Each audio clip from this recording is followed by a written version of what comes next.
This level of Linnea wouldn't exist now if she didn't made her hobbies a priority 7 years ago. Hobbies can completely change your life, and it's also an extreme mood booster. I have healed self neglect, codependency, I've healed not being able to rest, and so much more through hobbies. And today, I'm also leveling up once again through hobbies. My mood has never been the same as it is for now, and that's because of hobbies.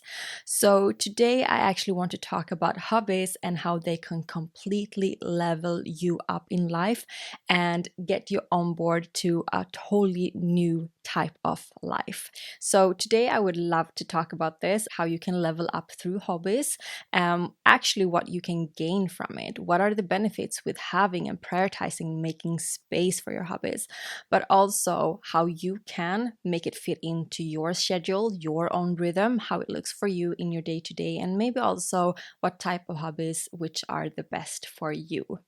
So, if we start with what hobbies can do to you, like obviously it's a little bit dependent on what you do and also kind of what you get out of it. It's a little bit personal, or it's quite personal, I would say, but there have certain similar traits.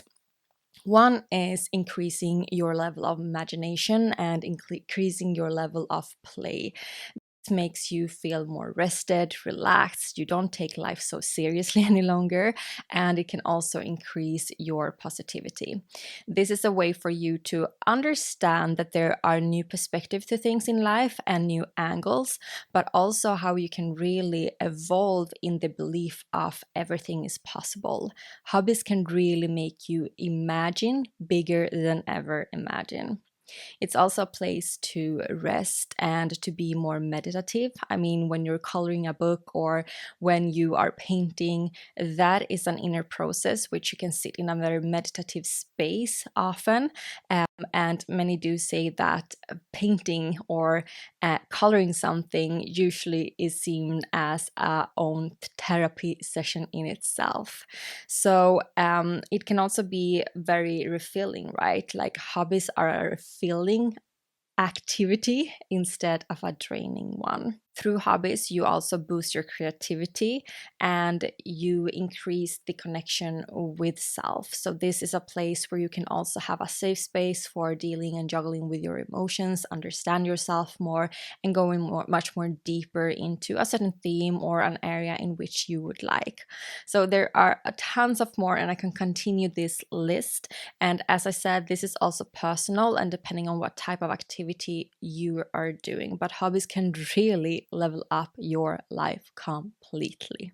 To make it a little bit simple for you, and so it's easy for you to start or pick up a hobby which you have wanted to pick up for a longer while, I usually divide hobbies into three different categories. I have this category that is my go-tos. These are the hobbies which is like so soul nurturing, and I feel that my inner giggles comes alive and I feel so excited, I feel so inspired. This is just like so true and so natural for me. So this is in the category what's very like special to you. Where do you feel that you get into the state of flow the easiest? So for me, this is journaling, this is tarot and oracle card readings, sometimes book reading as well, or sometimes, but I have my seasons when I'm more into my booktook era or not.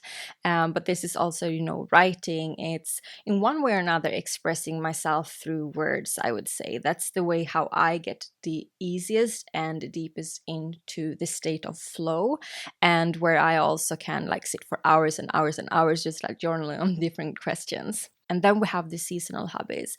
These are the hobbies in which, as much as you are going through what are my goals for this season, or where am I going to travel this season, or whatever it might be, right? this is also a way to look into what are the hobbies in which I want to improve in, or in which I want to play more in, or in which I want to start, or I want to pick it up again, right?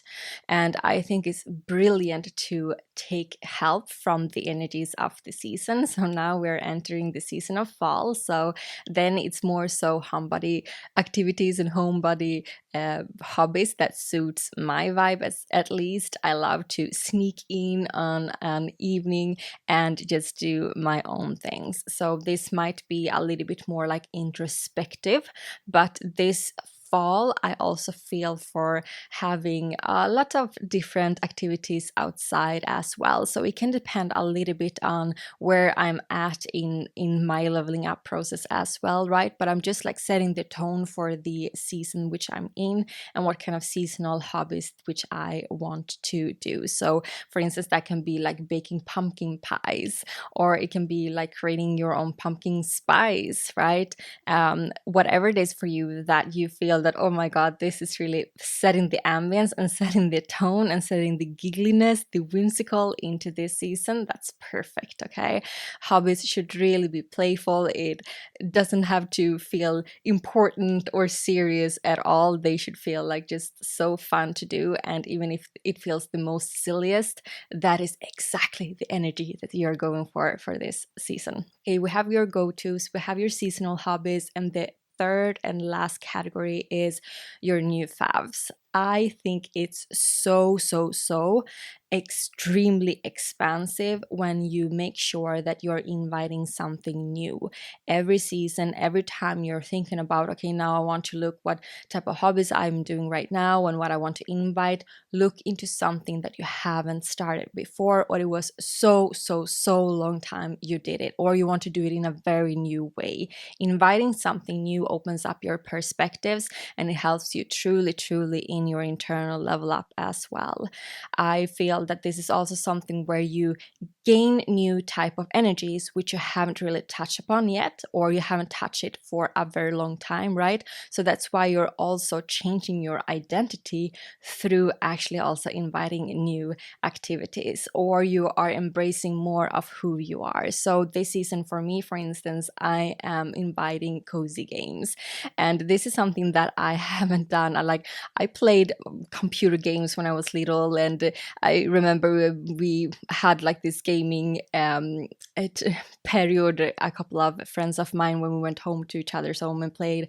But I haven't been like this huge gamer. I never like really played, but it's also been always been something which I felt like, well, actually I feel those things are fun. And like cozy games for me feels like so right. I don't want any kind of like you're hurting someone or it's stressful or anything like that. I just want to embrace in this kind of cute little nice energy, which I can feel that it's like a resting space, but also a space where I train my agility, my focus, pay attention to details. You know, through games you can really open up new perspectives through that as well. So I'm very curious to see. I've just started with it. I'm very curious to see what this will bring me. But this is something very new. At the same time, it's also something very old, right? Since I said like this was something that I played when I was 11 years old, and I'm feeling I'm really embracing and touching a very nerdy side of me, that is just, yeah, she needs to come out again because I love her. I'm also inviting coloring books, and I love to paint. That is kind of a meditative practice for me. And sometimes I love to paint with oil paintings. So sometimes I've noticed that it takes me a little bit while to pick it up because it takes a little bit time to prepare. It takes a little bit time to dry, and yeah, it's just like it's a little bit more of a project. So right now for my life, how it looks perfect for me to pick something that is very quick, which I can almost have like a micro hobby. So this leads me into the last phase, which is finding a hobby which is in your facing and in your schedule. I hear so often people not picking up hobbies because they don't have space for it in their lives. I hear so many times that there are parents that they have kids so they can't have hobbies. You know what? I also know a lot of parents who have kids who have their own hobbies. I also know parents who have kids who have hobbies together with their kids, right? There are all the different flavors to it. So no matter how your life look like, this is just like an example, but no matter how your life look like, you can find a way to really bring in hobbies into your life and boost your mood, boost your creativity, level up, right? So for how it looks for me at this moment, I already have quite many hobbies in my life. So I've been like, okay, how can I be a little bit creative now? I want to invite new hobbies, but I really don't know where I'm going to fit it in my schedule. So then I decided for, okay, cozy hobbies and no, cozy games and also coloring. This is something which I can do quick for a couple of minutes. Like just when I want to take a little bit of a rest, when I want to just like do something totally different from what I'm doing at the moment. Perfect. I can bring it into my micro pauses throughout my day while I'm working. You see? So we can always find space for what it is that we truly want and what it is that makes us feel that, oh my God, my soul giggles right now. So this is also the point of how to choose and how to get going and start with getting started with hobbies, so to say. So that's the first thing, like the schedule and how it fits into your rhythm. Make sure that you pick some hobbies for now, at least, that fits you into your schedule, and then you can expand upon that. That is something that I did in the beginning. That is something that I did in the beginning. When I felt I didn't have much space at all, I just told myself that, okay, I'm just going to do this one evening, 30 minutes. And then it became the full evening. And then it became 2 days a week. And then it became, it's just like expanded on that. The more that you focus on what you want, the more your soul will giggle and it will find a time and space for you to do that. I promise that. I'm seeing it over and over again.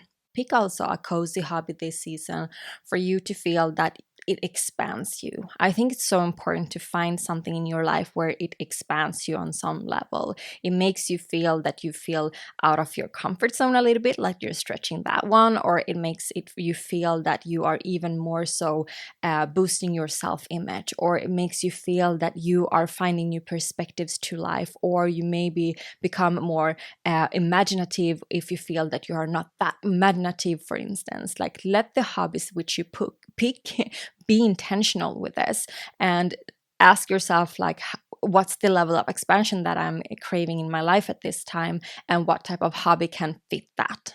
To choose a hobby and be able to start with it and actually like maintain it, I think it's also very great to pick a hobby buddy. And this can be your best friend, or it can be like your closest inner circle. It can also be that you have like a hobby buddy. You decide yourself how you want to do that kind of the social connections in that way. I love to make sure that my friends are also, in one way or another, we have similar hobbies as well. Most of my friends, we do have similar hobbies, or at least we have hobbies which we both are interested in each other's, so we can also expand on that. But it's so great when you want to fit your schedule of like, okay, the social connection, but also doing your hobbies and having this kind of creating playful space. It's so helpful if you have friends that want to do the same as you or similar as you, because then you can do it together at the same time you're also being social. And this is especially for those of you that are a little bit more introspectrum people, introverted people, or people who love to be at home. It can be so easy to see the 7th, the 8th, the 10th day with your own hobbies. And when you have a hobby buddy, it helps so much more also to find that kind of connection with others. At the same time, I think that is the most bonding and the most connecting way of doing it with your partner, or doing it with your friends, or doing it with your family, right? When you have a hobby buddy, you are really increasing the level of connection, the level of depth, the level of just like having fun together and playing together. It's so deepening for our relationship. Lastly, how to pick a hobby. It's also to think about testing it out and being okay with that. You can test it out and you can totally love it. You can test it out and you don't like it. This is not about the result in itself or just like finding a hobby. This is about the journey. As I said, this is about what comes out of that hobby. So I think it's also important to think through that it is really a journey. It's not about now when I'm sitting and doing this hobby, or when I'm completing this task, or when I'm doing this activity, then I've done it. This is also that sometimes we need to begin with preparation, and that's the part of the journey as well. Sometimes we feel that we need to give some space and do something first, so we have that time and space in our schedule to do that hobby. So that might be what we do first, and that's the preparation. Sometimes we maybe need to buy that coloring book, or we need to buy a certain type of pens which we want to use for it, or whatever, right? That's the journey as well, that we are then maybe doing a fun way of like researching a little bit of which one would I like the most, what can I start with, and give some tips and advice. I do think that is so important to really address that this is the part of the expansion, this is the part of the leveling up as well. As I said, Hobbies has completely changed my life. I find my purpose through it. I have totally changed how I look at life, how I view life, what I decide to be valuable in my life. So I believe that it's so like transformative to start with Hobbies and really make space for that in your day to day. And I would go this far as saying that if you feel unrested right now, if you feel uninspired, moody, you maybe feel that you want to change your whole life, begin with a new hobby, or pick something that you haven't done for a very long time that you have felt for doing. And you may actually don't need to quit that job. You can wait with quitting that job. Wait with judging yourself that you have 2 kids and ended up with a marriage which you don't even know if you want to be in, right? Wait with feeling that there's no one out there for you because date after date doesn't work, and where are the person for you, right? Wait with all of that. Start with a hobby and see where that leads you. When I started with that, I completely like forgot about that I wanted a partner or anything like that, and then I found my partner after it, right? So wait with whatever you feel really stressed out about in this moment, if you do, or if you feel that you are not really like there's some part in your life which you want to change and shift with a hobby this season, and see how that will expand you, how that will completely change and up level your life. And if you want to start with a journaling hobby, if you want to start with a hobby that is for your self exploration, I would also definitely recommend my self-devoted living playbook. I'd call it a living playbook because it is videos there, it is text there, journal prompts, actions. Like, it is really a playful book which you also go deep into the relationship with yourself, your self intimacy, and really being devoted to yourself. At the same time, you can use it as a way of, today I feel that I have the space for reading a little bit shortly, it will be a chapter for that. Or today I really want to listen to a video and take it in from that space, there is a video for that. I personally love the video Disconnect to Reconnect, where it's a really great portal for you to open up to a new perspective, a new life, and open up for how you reconnected with yourself for real. So I will leave all the information in the description for that as well, and keep on listening to your reading talks.